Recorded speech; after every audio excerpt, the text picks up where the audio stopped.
Just like if I look at myself 10 years ago and I look at myself today, just the change that's happened,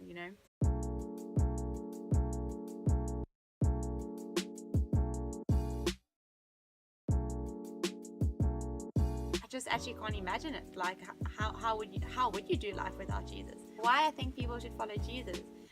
Well, besides for the obvious that they've got, all of eternity to look after, eternity in heaven in opposed to eternity in hell, which I mean is the obvious answer. I actually can't imagine even attempting to do life without Jesus. And who do you run to in your time of need? Who do you trust will provide for you? Where do you get your peace from? Where, like, if you're in troubled water, like, where do you turn to? Who do you trust? Who heals you? Who provides for you? I don't even know if that's a valid answer, but like, I used to feel so empty and hollow and felt without direction and all of that. And now with God, it feels like you've got a purpose, you've got a direction, you've got a reason to live, you've got His presence, you've got this hope, you've got this joy, you've got this family of Christians, you've got a hope for eternity, you've got a reason to live. So I think in regards to that, everything's changed. I definitely think the thing I'm the most grateful for is God's presence and like my times with Him alone. Like just deep times of just experiencing Him and just being in His presence in my room, like whether it's reading the Bible, actually just lying there, just waiting for Him to just like show up and just sense Him and feel Him and have Him whisper things to me and just feel that peace and that comfort and that protection. That is definitely the thing I'm the most grateful for, is His presence. I think, well, just being in His presence is so great, you don't want to stop. But as soon as you stop seeking God and His kingdom, I feel this emptiness and hollowness, I guess. So you just get drawn to seeking God and His kingdom again.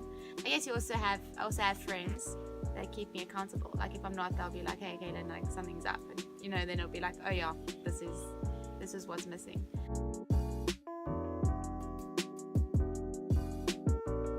So I think as a young believer, what I would encourage them, or the advice I'd give them, is to spend a lot of one-on-one time with God, and not just base their faith on like the craze of church or what's happening there, but also to have that one-on-one relationship with God.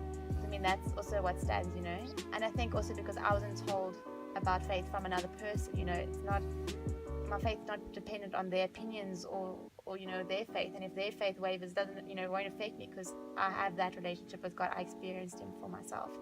So I definitely encourage young people to do that.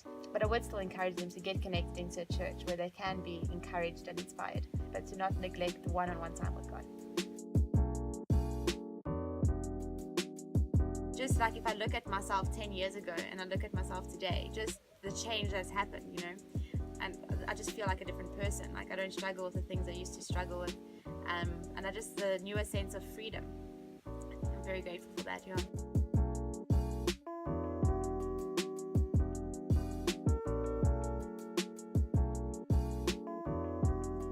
Who God is and what I love about God. Who God is, I mean, I definitely say He's love, but how my brain reasons, it's like He's a really good father and also like, a really good friend, but He's always present. So in a way, it almost feels like He's a part of me.